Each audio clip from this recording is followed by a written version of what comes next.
It was supposed to be an ordinary sleepover. 3 12-year-old girls. Laughter, games, secrets, pizza, and the innocent world children live in nothing unusual. Nothing dangerous. Nothing that would hint at the horror waiting the next morning. But sometimes the darkness isn't outside the house. Sometimes it's sitting right next to you. This is the story of how 2 young girls tried to kill their best friend. Not for money, not for revenge, not out of anger, but to please a monster that never even existed. Her name was Peyton Leutner, and in 2014, she came face to face with a nightmare born not from reality, but from the internet.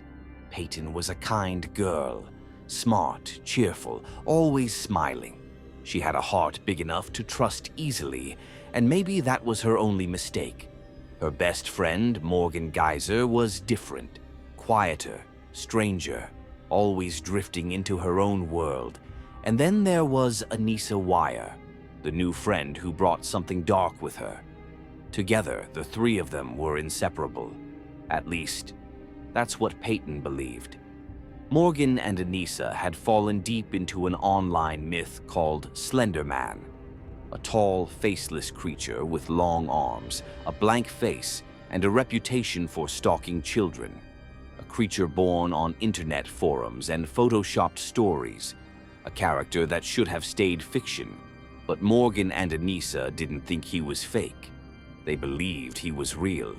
They believed he was watching them. And worst of all, they believed he wanted a sacrifice to them. Slenderman wasn't a story.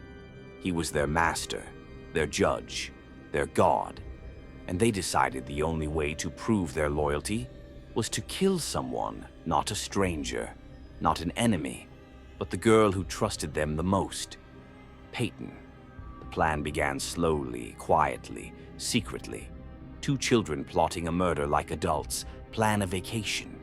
They searched how to kill, how to hide a body, how to avoid fingerprints. They made a decision. They would lure Peyton into the woods, because that's where Slenderman lived, at least in their minds. The night of the sleepover was perfect to them. Peyton came over, innocent and smiling. They played games, ate snacks, watched movies. Everything felt normal. But behind every smile the other 2 girls gave her, there was a knife waiting. In the morning, they convinced Peyton to go outside. "Let's go to the park," they said. Peyton agreed. Why wouldn't she? These were her friends. They walked, laughing, talking, enjoying the morning sun. 3 little girls walking into the woods, with only 2 planned to walk out. Deep in the trees, the mood changed. The air got quiet. The laughter ended. The leaves stopped rustling. Peyton didn't know why, but she felt something was wrong. And then it happened. Morgan and Anissa cornered her. Their voices changed. Their faces changed. Their eyes looked empty, cold, hypnotized by a monster that didn't exist. Peyton didn't even get time to scream. A knife came out, 12 years old, and holding a weapon like they had done it before. The first stab was sudden, then another, and another 19 times, 19 deep, violent wounds delivered by hands that should have been holding toys, not a blade. Peyton pleaded, begged, screamed. She asked, "Why? Why are you doing this?" The answer chilled her blood. To be with Slenderman. Some wounds missed her heart by a hair. One punctured her liver, another collapsed her lung. She was bleeding everywhere, gasping, crying, but somehow still alive. Morgan leaned down and whispered something into Peyton's ear.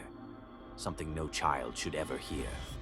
"Be quiet, you'll bleed out faster."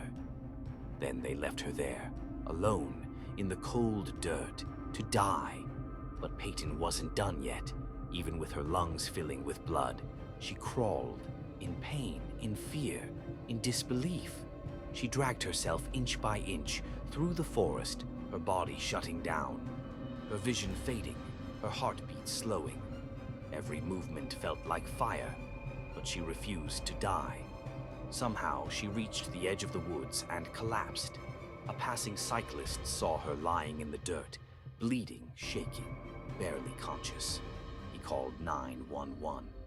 Peyton whispered only one sentence: "My friends stabbed me." Meanwhile, Morgan and Anissa were on the run. Two children walking miles, calm and casual, planning their next move. They wanted to find Slenderman. They thought he lived in a mansion hidden deep in the woods. They believed he was waiting for them. Police found them hours later. No fear, no guilt, no tears. Just a chilling honesty from two little girls who believed they had done something honorable. They told the officers everything. We had to do it. If we didn't, Slenderman would kill our families. We wanted to live with him. It was the kind of confession that made even the detectives freeze. They weren't looking at murderers. They were looking at children who had fallen into a delusion so deep, reality couldn't reach them anymore. Peyton was in the hospital fighting for her life. Doctors said she was minutes away from death. One stab wound had come less than a millimeter from her heart. One wrong move, and she would have died instantly. But she survived, because she refused to go quietly. She refused to die for a monster that wasn't real. The trial became one of the most disturbing cases in modern history. How do you judge 12-year-old girls who believe in a fictional being?